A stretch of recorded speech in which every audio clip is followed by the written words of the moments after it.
What's going on, guys? Welcome back to the channel. Happy Monday. Today, we do have Bitcoin not moving too much, but it is developing a bearish pattern since the crash. But I am going to be talking about a possible scenario, which there is still a small chance of that Bitcoin could avoid this huge dump back down to about 17K, as I've been talking about. Now, we're going to look into the charts on how likely the scenario is if Bitcoin can pull off this miracle scenario here. Before I begin today, if you guys don't already have a Webull account, but would like to sign up, you guys can use my referral link down below. They're still giving away free stocks, value between $3,000 to $3,000. If you guys sign up using my referral link down below, terms and conditions do apply when you guys open an account and deposit 100 US dollars. But like with any exchange, don't put all your money into one particular exchange. I personally spread my money around several exchanges in case they do go down, as we have seen in the past.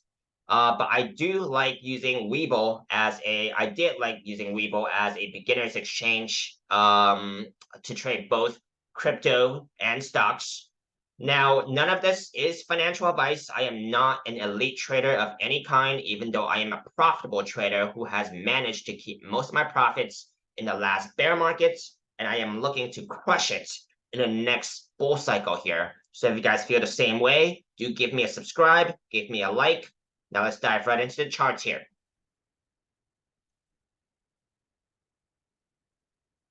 So Bitcoin here, as I have talked about in the past few days, since that dump from about 29,000 all the way down here to about almost 25,000 here, it has been consolidating.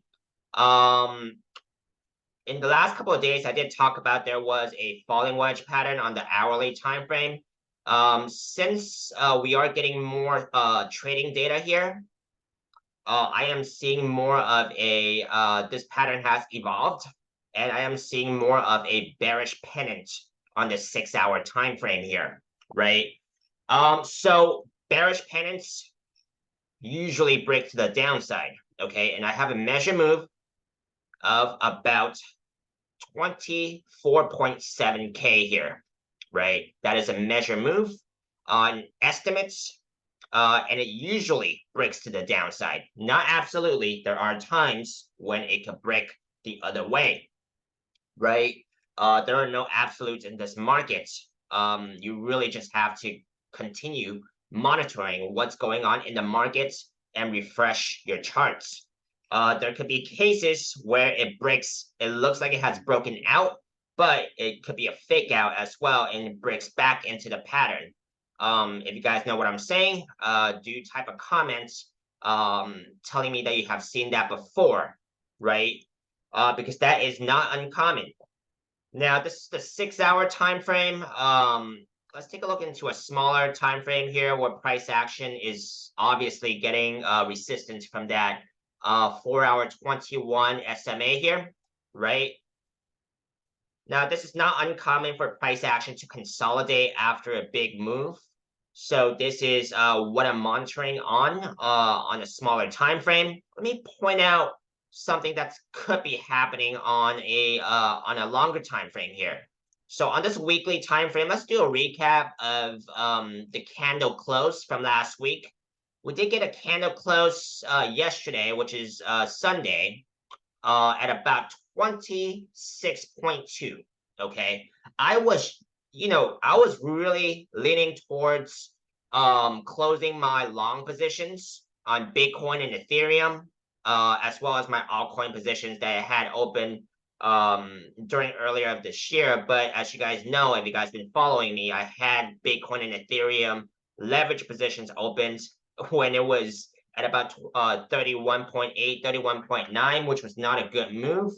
And I am looking at some losses on that, but when I was about to close my positions, I did want to take a final look here, and I removed basically all the trend lines to get a clearer look right? If you guys been following me for the past couple of videos, you guys know that I've been monitoring this situation here.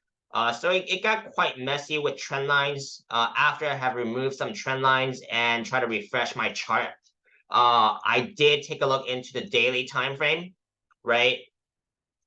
As well as the weekly time frame. Now let me finish here on the weekly time frame here. Even though price action did close at about 26.2 here, it is still a slightly higher low than this previous close here at about 25.9. I did say I was looking for a ideal close of above this weekly 200 SMA here, which is the orange line at about, it was at about 27.3 or somewhere close to that, right? That's basically where the daily 200 SMA is at, or was at least yesterday. So that was my ideal close for yesterday. If we had it close at about 27.3 or somewhere close to that, I would have been more confident that this that Bitcoin could very likely recover, right? And then the less ideal, which is probably a more unclear situation, is I think we're basically at that right now with last week's candle close, which is like a slightly higher low. So it's like, okay, what do I do with that, right? It's a slightly higher low. Let me see if I can rechart this and and see if there's anything else going on. And so I did.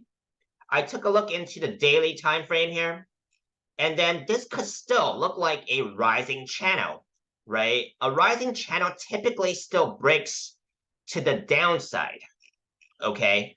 But it does have the possibility of coming back up to this top trend line here. Now, this is a chart that I added yesterday, right? I did not mention this chart yesterday in the video, but I have recharted basically, and what I'm seeing here.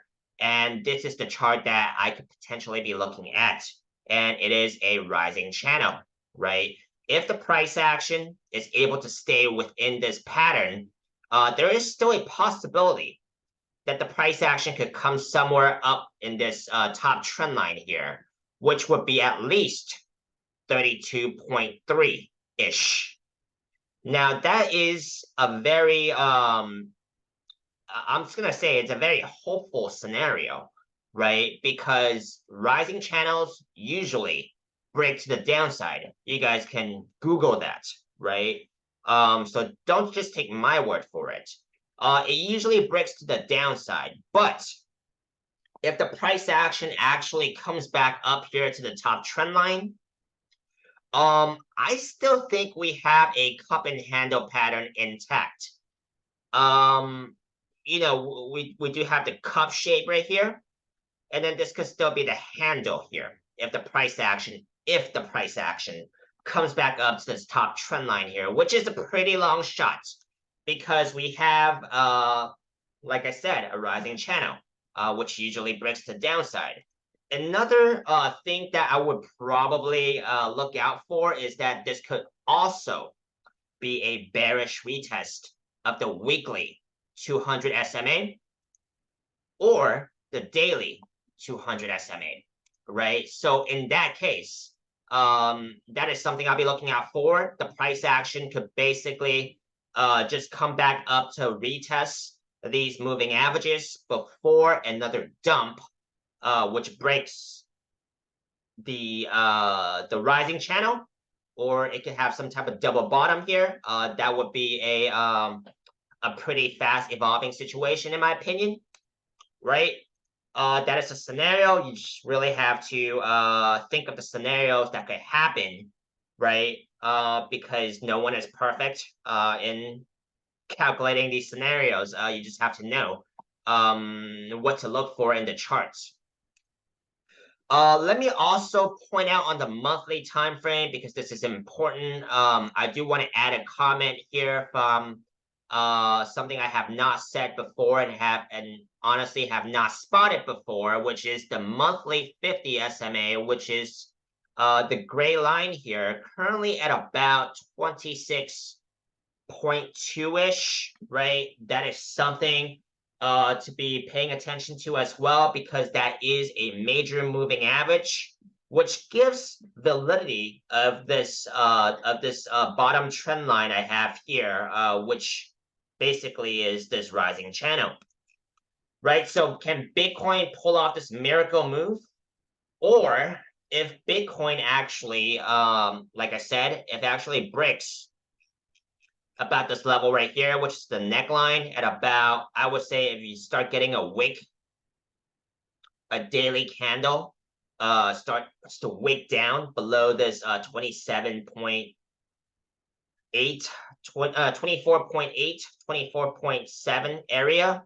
That basically tells me that this double top here is in play, right? I've been talking about this double top, more apparent on this weekly time frame. Measure move, which is a measurement from the neckline to the top of the pattern, and then you subtract it from the neckline. That will give you about 17.3 area. Now that is a measure move. It is an estimate. It does not have to get there, and it most likely would not get there very quickly, right? So do your homework, due diligence on what I'm saying. Weekly 50 SMA is also right beneath us, 23.9 currently coming up. So could potentially see a bounce there. I'm not too hopeful of a bounce that would probably carry the price action back upwards if this double top breaks. But if this weekly 50 SMA actually comes up to the pattern, I think that would, I'll be more hopeful of, a bigger bounce from that moving average. Let's take a look into S&P 500. I'm not going to look into Ethereum and XRP because I feel like Bitcoin is still the main driver of this crypto market, and they are still they have been following what Bitcoin is doing. S&P 500 features ES1 exclamation mark.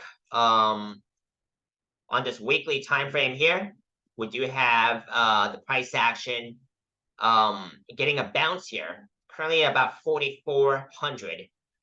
The weekly 21 SMA is coming up. It's currently at about 4,350 almost. And then a double top scenario here on this monthly time frame, and this is the time frame for the S&P 500 I'm paying most attention to, because it has this, it has a strong correlation with crypto, but on a higher time frame. You guys can see that. It's going basically in the general direction with crypto on the monthly time frame, but there are some disconnects, right? On some months. So this is also what I'm looking at too, which could affect the crypto markets. Now, this wraps my video today. If you guys appreciated what I'm saying, give me a like, subscribe, and I will see you guys next time.